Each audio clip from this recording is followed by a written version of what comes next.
Men's basketball ties the division home record. And baseball strikes out. All that and more on the Penguin Rundown.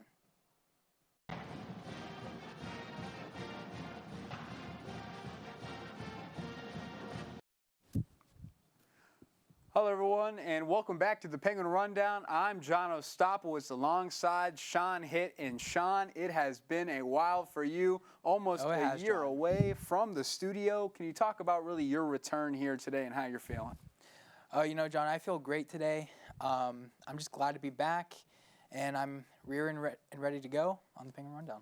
And speaking of returning back to home, the Youngstown State University women's basketball team tried to end their home schedule strong, but fell short to Milwaukee and Green Bay on Friday and Sunday, respectively. The Gwens would have a rough going on Friday night against Milwaukee as they were outscored by the Panthers 16-4 in the third quarter en route to a 75-54 defeat.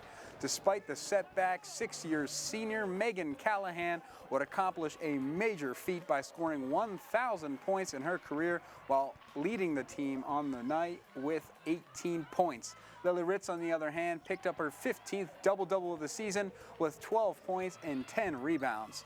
YSU would try to rebound on Sunday against Green Bay on Senior Day, but the Phoenix was too much to handle as the Gwens would lose 67-54. It was a slow start for the unit, giving up an 18-6 first quarter by trailing as much as 25 in the third quarter as Ritz, who was one of the seniors alongside Callahan and Lindsay Mack, would have game highs of 20 points, 14 rebounds, and 2 blocks. Youngstown State ended the weekend at 18-9 overall and 12-6 in the Horizon League.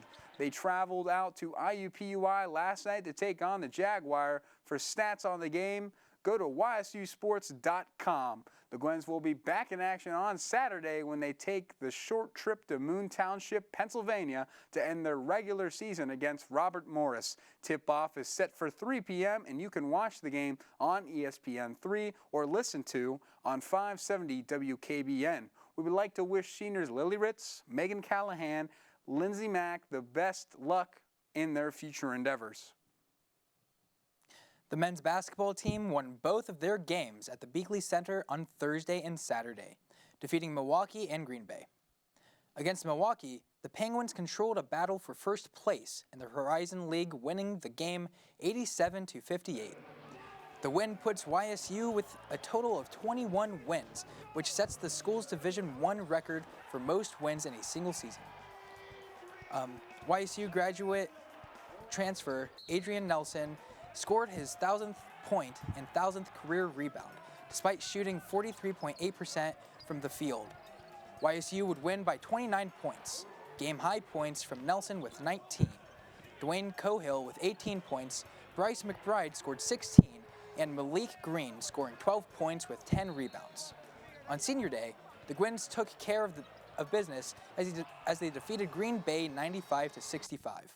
While accomplishing another record by putting up 22 wins on the season.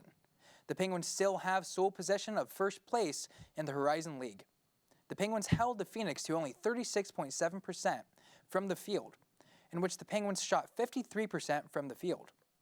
YSU edged Green Bay in the paint 48-20, which would ultimately seal the deal as YSU celebrated their seniors. Malik Green and Bryce McBride each scored 17 points. Adrian Nelson scored 14, Dwayne Cohill scored 13 points, Garrett Covington scored 7, and Chris Shelton scored 3. YSU ended the regular season last night as they took on Robert Morris. For stats on that game, go to ysusports.com. The YSU baseball team got its season started last weekend in North Carolina. The Penguins got the season started against the University of Illinois. Illinois started the game hot, scoring 6 runs in the first 3 innings while holding YSU scoreless. YSU would get on the board in the top of the 6th as they posted 6 runs of their own, capped by home runs from junior R.J. Sherwood and sophomore Ian Francis. The Fighting Illini scored 3 runs in the bottom of the half of the frame, and that's where the score would remain as YSU starts the season 0-1. YSU would look to turn it around later in the day, forcing number 6 Wake Forest. Wake Forest hitting came alive early, scoring 6 runs in the second inning. In the Demon Deacons pitching would hold the YSU offense quiet, picking up 16 strikeouts as a team as Patrick O'Shaughnessy contributed 2 hits on an RBI to the Penguins offense, while the team ultimately lost 9-3. YSU had a chance to get back to Illinois the next day as the Penguins scored in the first inning of the bat of Braden O'Shaughnessy, who had hit a solo home run. However, Illinois would quickly fight back, scoring on a run in the next 2 innings, and the game was tied for 5 innings until Illinois scored 3 runs in the 6th inning, then scored 5 in the 8th. YSU would find themselves on the losing end with a final score of 10-5. In the last game of the weekend, YSU had a rematch against Wake Forest as YSU scored first, thanks to a pair of home runs for Braden O'Shaughnessy and senior Andre Good. After a few Wake Forest runs, the score was tied going into the bottom of the 4th, which is where Wake Forest opened the game up, scoring 12 runs in the frame. The final score of this 7-inning contest would be 18-3. YSU looks for their first win of the season this weekend, traveling out to play the University of Memphis in a 4-game series. Friday night's game can be watched on ESPN+. The Youngstown State softball team dropped both ends of a doubleheader to Norfolk State 3-0, 5-3 last Tuesday afternoon at the NSU softball field. In the opener, freshman pitcher Madison Griffin struck out 6 in 4 innings, pitched and allowed just 3 hits and 1 run. The Penguins collected 3 hits and 2 from junior Sarah Fessler and 1 by junior Haley Niedekor. In Game 2, Niedekor went 2 for 4 with a double and run batted in, while Fessler and senior Cochetta Rinaldi each drove in a run. Up next, the YSU softball team takes on Lafayette Saturday, February 25th at the UMBC tournament. The first pitch is scheduled for 11 a.m. The women's lacrosse team was back in action this past Friday as they took on the Marquette Golden Eagles, where they would lose in a heartbreaker 18-11. Freshman Allie Garrett led the Penguins in scoring with 4 goals on just 4 total shots. Sophomore Natalie Calandra Ryan netted a team-high 6 points on 3 goals and 3 assists for her second hat trick of the season. She also caused 3 turnovers and nabbed 3 ground balls for an impressive performance throughout the contest. Defensively, junior Michaela Steranko tallied 15 saves on 43 shots and only gave up 2 scores in the final quarter. At the 13-minute and 10-second mark of the 4th quarter, sophomore Molly Sheridan scored an unassisted goal to start a 6-2 scoring run by the Penguins. Following an answer by the Golden Eagles, the Penguins scored 4 goals in just 4 minutes of play, with goals by Garrett, Calandra Ryan, and sophomore Sydney Bumstead to make the score 17-10 with 6 minutes and 49 seconds remaining in the game. Marquette would score and 1 more goal before Garrett found the back of the net from an assist from Natalie Calandra Ryan with 44 seconds to play to make it 18-11. The lacrosse team will be back in action this evening as they will take on the Cincinnati Bearcats. The first draw is set for 4 p.m. For live updates throughout the game, you can head on over to ysusports.com for more information on the lacrosse team. Let's throw it over to Caleb Ellison, who had a chance to interview a player from the team. Hello everybody, my name is Caleb Ellison, and joining me here today at the interview table is junior defender Eris Lindsay of the women's lacrosse team. Eris, thank you for joining us today. Thanks for having me. So we're going to go through some quick questions here. So we have a new head coach for the program, Kendall Clarkson. What has she been like kind of just as that first season as the coach of YSU? What kind of impact has she had on the team? So Coach Clarkson was our coach my freshman year and our sophomore year, and then she just became the head coach without Coach Walton this year. I think having her, she's definitely helped us with individual growth. They've definitely let us to, ring last year, but I think with having Coach Clarkson as our head coach, we're going to be able to win the tournament and then hopefully advance to first round of NCAA. Gotcha. So on the field, you're first on the team in ground balls. So as a defender, what is kind of your mindset like? What do you do to make sure you get the best results possible? I think for me is I try to get after every ball. I want every ball, and I like knowing that I could be the best person on the field if I'm not already the best. I like playing a little bit cocky, and I think that helps me getting after every ball, every caused turnover, every interception I can. Gotcha. And so speaking of game day, you have your game later today against University of Cincinnati. So, do you have any superstitions? How do what's your normal game day routine? So I have to wear the same clothes because I get freaked out if I don't. And then I have to listen to music. It can't be classical, it can't be country. It has to be like upbeat, hip hop, rap. Just get me going. Gotcha. And so, being a junior on such a young program with so many young people on the team, I'm pretty sure you were there for the inaugural season. So what have you done? What has it been like to kind of take that leadership role with the team? So freshman year, we didn't have true upperclassmen since it was just all 24 of us coming in the same age. We had one girl who was a super senior, but it's really hard looking up to just one person. I think me moving up to a captain as my junior year will really help the younger players because not only will I be a captain to them, they'll look up to me as a role model, a teammate, and a friend. Gotcha. And so we're going to have one little last thing here. So last Friday against Marquette, you had us play. I want you to take a look at it at the TV right there. Kind of let me know what you're going through your mind right here. Okay. So standing at the middle of the field, and looks like you have a little something there. Oh Turn your my head, God. snot rocket. Oh! In the middle of the field. Get a slow-mo replay over here. I mean, it's pretty textbook. Oh Close one my nostril, God. close the other nostril. So kind of, like, Oh my God. it's on the turf. That's not going to get swept away anytime soon. So, what are you doing? That's actually so embarrassing. Well, what happened was I fell and turf went up my nose, so I had to get it out. That's Okay. very embarrassing. Likely excuse. That Well, everyone saw that.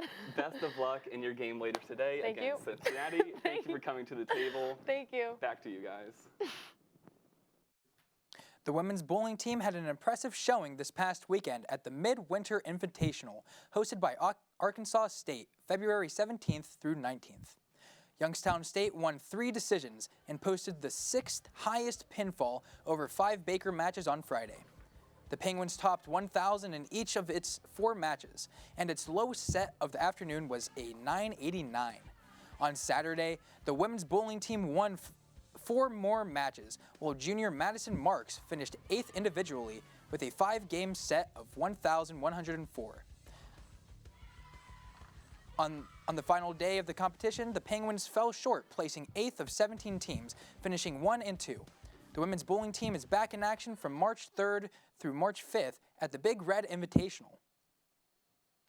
The YSU men's tennis team played 2 games this past weekend, as both at the Nelson Tennis Center, losing to Northern Illinois last Friday night, but taking the win against North Dakota last Saturday night.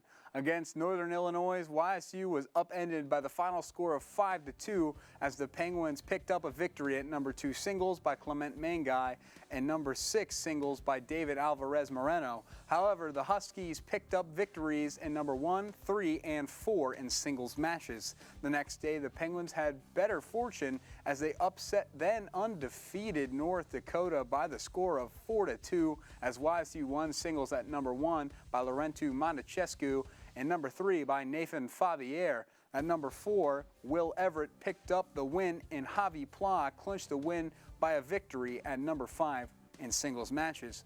The Fighting Hawks claimed victories at number 2 singles and number 1 and at number 2 in doubles matches. With the loss on Friday and the victory on Saturday, the Penguins remain at 500 for the season. Up next, the Penguins are set to face UAB on March 7th. For more information, visit ysusports.com. The women's tennis team had 2 matches last week. On Friday, the Penguins dropped their match against Bowling Green by a final decision of 4-3.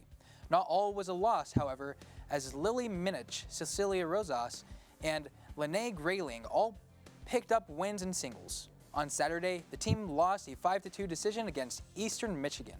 Cecilia Rosas won 2 of 3 sets in singles, but the Penguins showed fight in doubles, where the teams of Cecilia Rosas and Maria Oliveira won 6-4 at number 1, and Jessica Stanmore and Mocha Ito won 7-6 at number 3.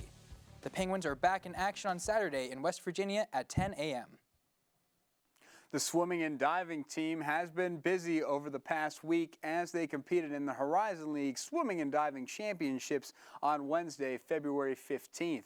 The men had a strong showing as a team of sophomore Aleska Radenovic, junior Christian Taylor, junior Gavin Webb, and senior Karen Raju set a new school record in the men's 800 free relays with a time of 6:38.56. The time was good enough for them to earn fourth place, as Radenovic's time of 1 minute and 39 seconds beat the 200 free school record by over a second.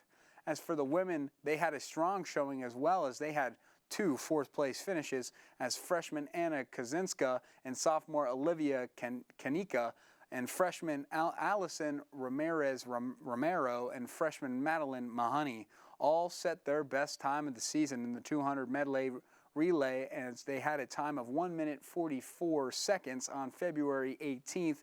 Freshman Miriam Fraz and Radenovic each picked up their second podium finish. Radenovic's big finish came in the men's 100 as he clocked a 47.29 to finish in third place. In the women's 200 free, Fraz had a time of 1 minute and 50 seconds to finish third. Freshman Chiara Vetter finished fifth in the 100 breaststroke with a time of 1 minute and 4 seconds, as Webb was able to finish in fifth place in the 400 IM with a time of 3 minutes 54.90 seconds. For live news and state throughout the Horizon League Championships, follow at YSU Swim and Dive on Twitter. Now let's send it over to Noah Riggs for your Player of the Week. Thanks, guys. Our Player of the Week belongs to Adrian Nelson, who had himself a big weekend this past Thursday and Saturday on senior weekend. Nonetheless, he had 1,000 points, over 1,000 points in his career. He also cashed in 1,000 rebounds. He actually leads the Horizon League in that category. Just those two-handed jams hanging on the rim for some good measure, and also a draining three. We would like to congratulate Adrian Nelson for being our Player of the Week. Guys, back over to you. That's all we have for you on the Penguin Rundown today. Make sure to follow us on our social media at Penguin Rundown 1 on Twitter and Instagram. I'm Sean Hitt. And I'm John Ostapowitz. We wish you a merry day. And that's all.